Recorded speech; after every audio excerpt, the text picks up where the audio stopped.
stream, like a mighty stream, like a mighty stream, like a mighty stream. Let justice roll, let justice roll, let justice roll, like a mighty stream.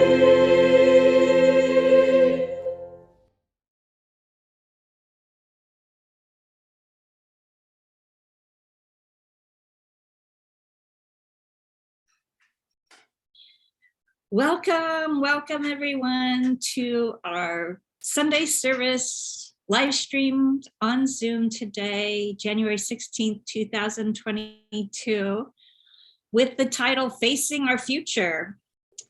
And our opening words are by Philip Hewitt from our hymnal.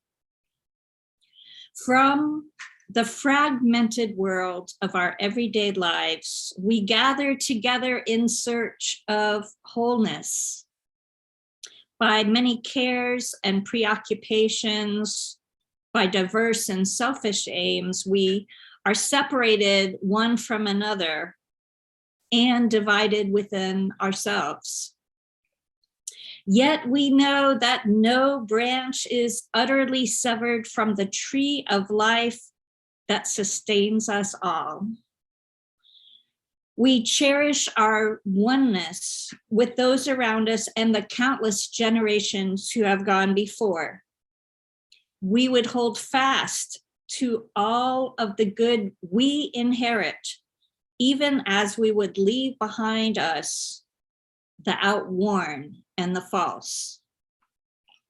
We would escape from the bondage of ideas in our own day and from the delusions of our own fancy.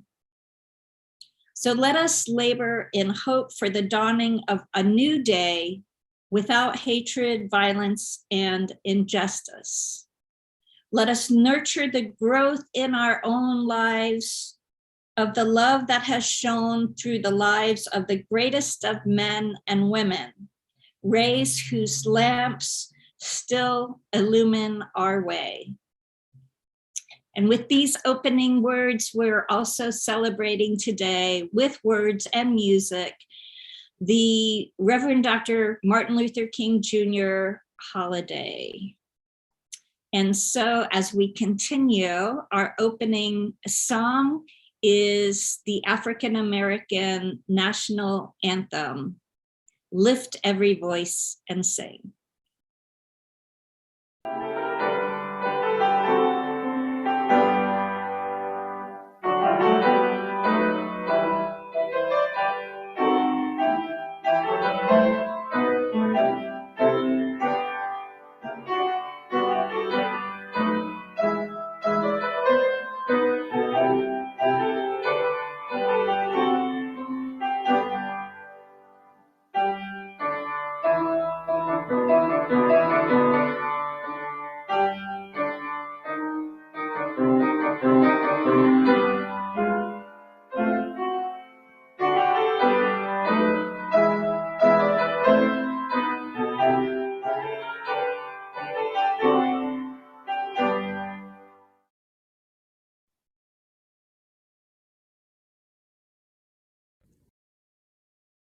We come together each Sunday morning as a community of seekers, seekers of what is most important in our lives, seekers of understanding in the face of uncertainty and loss, seekers of forgiveness for our shortcomings, seekers of gratitude for the unexpected gifts that we receive from all around us.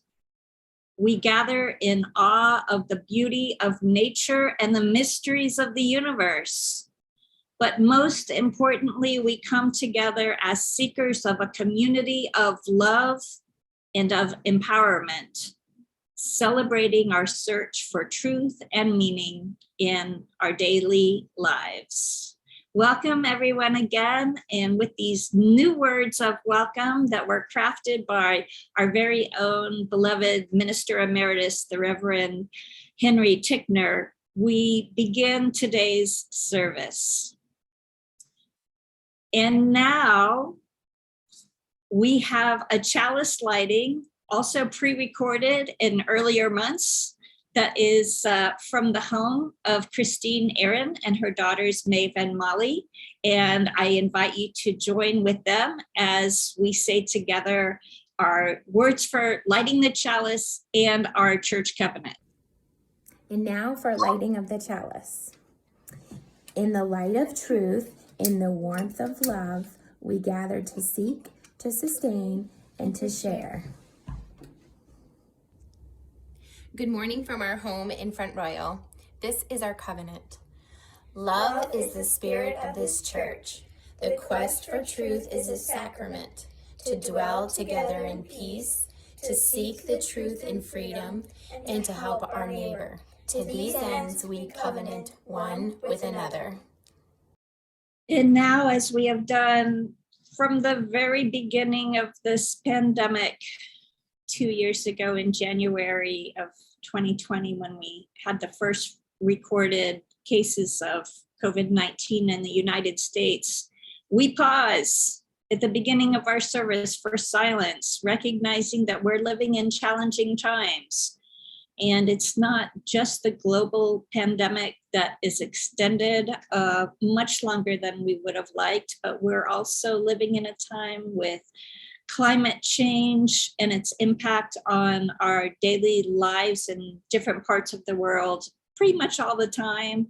And then also with an awareness, especially this King holiday, of continued racial injustice within our nation and around the world. And so I ask you now, if you would please settle into a time of silence as we hold in our hearts and on our minds the extreme challenges of the times in which we live.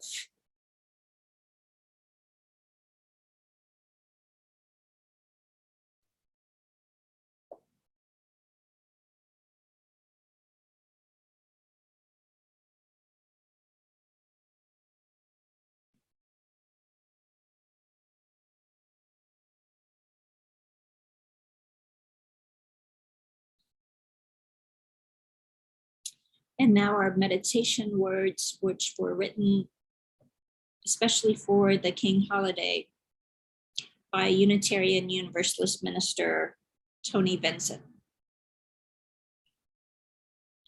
Great Spirit of light and darkness, we gather once again to remember a fallen hero and nourish ourselves from the fountain of reflection. Open our hearts to the anguish of our pain, to the tired taste of swallowed tears, and to our unrealized dream. In this place, we bring our scattered lives together, groping for meaning and looking for truth. Be with us as we continue our search for understanding. Stay with us as we wander through our memories, seeking pathways to the future. Move with us as we unravel the implied imperatives of hopes unfulfilled. As we touch one another in common cause and with the Great Spirit in our midst, let us find the ways and the courage to realize the dream which still lives within us.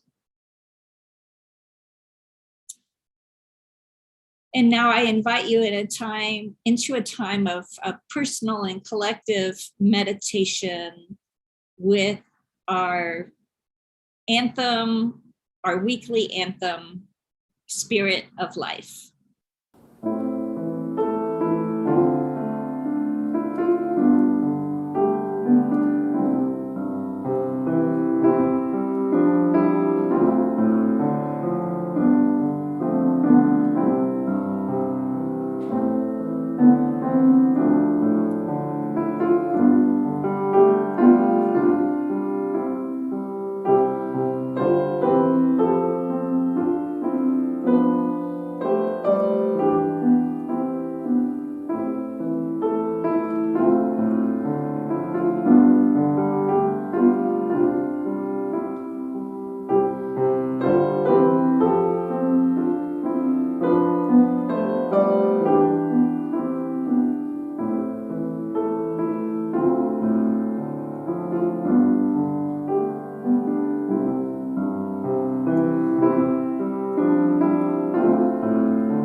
words of reflection that I selected for this King holiday service in the beginning of a third year of a global pandemic are by the writer Arundhati Roy, and it's titled "The Pandemic is a Portal."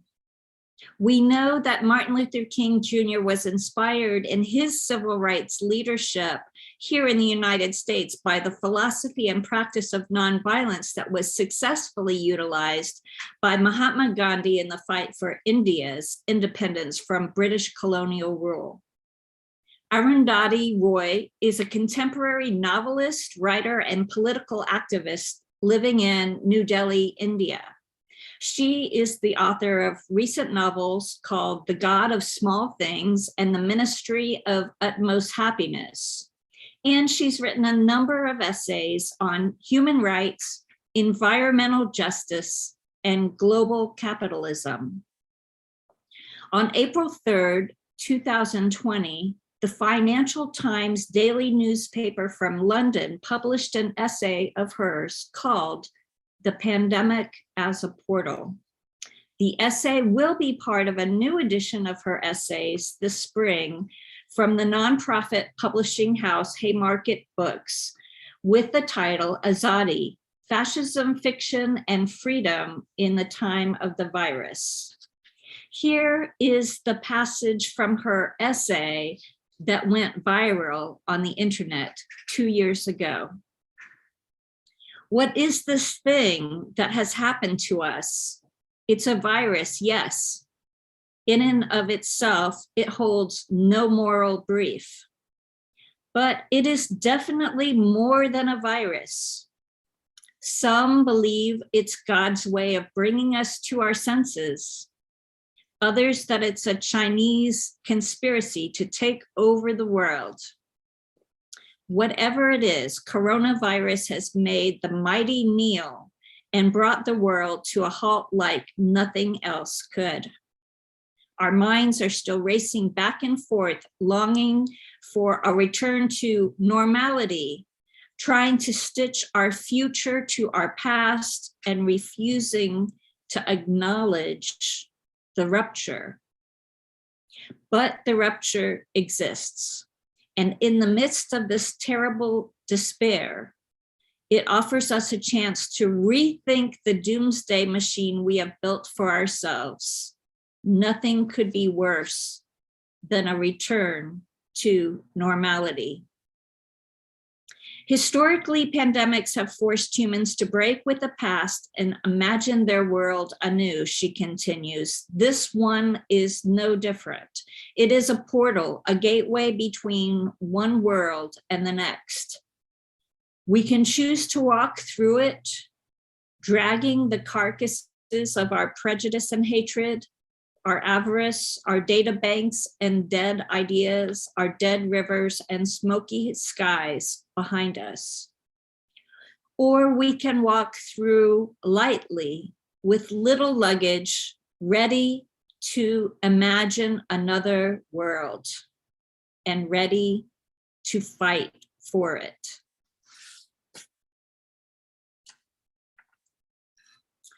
So what can I say to help us face our future on this Martin Luther King Sunday of 2022, the beginning of this third year of a global pandemic? I guess I want to start by naming the obvious. We are tired and we are stressed. The other day, you might have seen on the cover of the Winchester Star the headline about growing levels of anxiety and depression in the general population. And I think we're all feeling it by now, right? I know I am. One step forward and 2 steps back seems to be the way. The COVID numbers improve for a little while. We have vaccines available, people being careful, but then the numbers rise again. We're on the second variant now, from Delta to Omicron, with nuance on the horizon and already arrived on the scene in some limited locations for now. the numbers get so big that they begin to lose meaning for us. Ugh. And as if the global pandemic of far-reaching proportions wasn't enough to try to handle, well, we have the weather, climate change, extreme political polarization, and unfortunately, very limited progress to show in the cause of racial justice as inspired by Martin's dream more than 50 years ago. If it's not one thing, it's another. Like I said, just stating the obvious here. I saw recently something about how productive William Shakespeare was during the plague. Creative and visionary people of all kinds do continue to be creative and visionary, perhaps because of rather than in spite of our collective adversities. So here, now, how can we plant the seeds for a post-pandemic future in our own lives? How do we stay focused on the priorities of our deepest held values in the midst of so much uncertainty, frustration, anxiety, and let's face it, depression? Let's start closer to home. As it relates to the King holiday and racial justice, we can fight for voting rights. Once again in this nation's history, as an experiment in democracy, voting rights are under siege. Will we allow our hard-won freedoms to be repealed and replaced? In terms of our social justice work as a congregation, affiliated with the Association of Congregations that we call the Unitarian Universalist Association, will we move forward to adopt a suggested 8th principle to join the 7 principles that we've affirmed for the past 40 years? Can we move forward to expand our practice of radical hospitality beyond the LGBTQ welcoming congregation movement within our denomination to embrace an 8th principle that states, we, the member congregations of the Unitarian Universalist Association, covenant to affirm and promote journeying toward wholeness, spiritual wholeness, by working to build a diverse, multicultural, beloved community with our actions that accountably dismantle racism and other oppressions within ourselves and our institutions. Can we, as Unitarian Universalists, have the foresight, diligence, and faith in humanity to commit ourselves to justice for the long haul?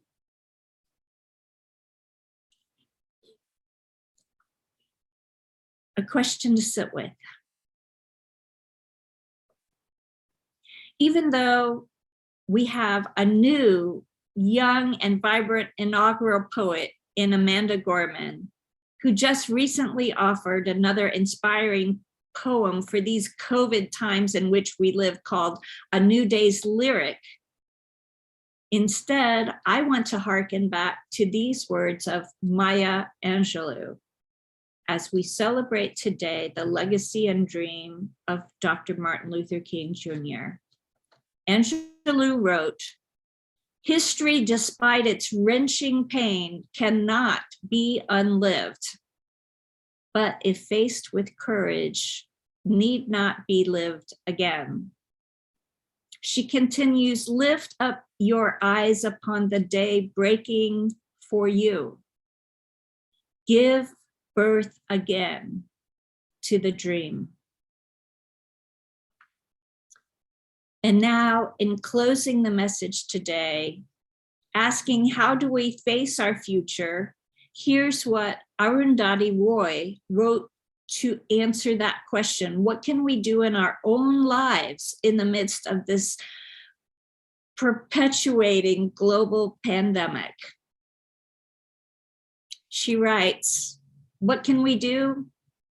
To love and be loved, to never forget your own insignificance, to never get used to the unspeakable violence and the vulgar disparity of life around you, to seek joy in the saddest places, to pursue beauty to its lair, to never simplify what is complicated or complicate what is simple, to respect strength, never power, and above all, to watch, to try and understand, to never look away, and never, never to forget another world is not only possible, she is on her way. On a quiet day, I can hear her breathing. May it be so. And now we'll have our choral anthem by our wonderful chalice singers. There's more love somewhere.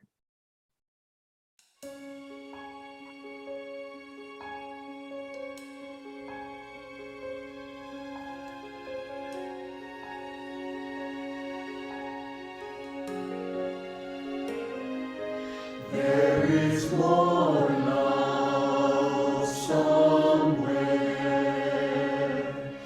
There is more love somewhere. I'm gonna keep on till I find it.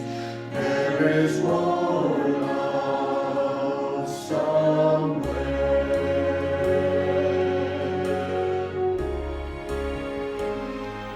There is more hope somewhere. There is more hope somewhere. I'm gonna keep on till I find it. There is more hope somewhere.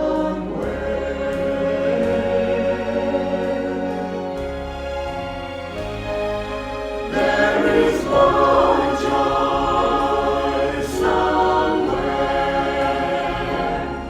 There is more joy somewhere.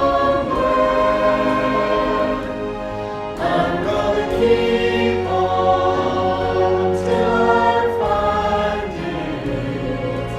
I'm gonna keep on till I find it.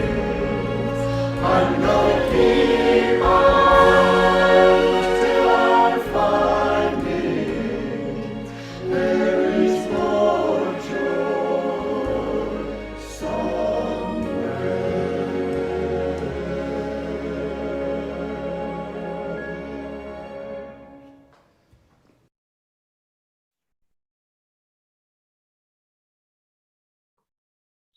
The purpose of the church is to encourage all who gather to grow more generous in spirit and in action. We hope you will consider making an offering after today's service through our webpage, uushenandoah.org. This allows us to exercise that generosity of spirit for this self-supporting church and its many ministries, which continue during this time when we're not always able to be together physically. Our closing words today are by the great Paul Robeson.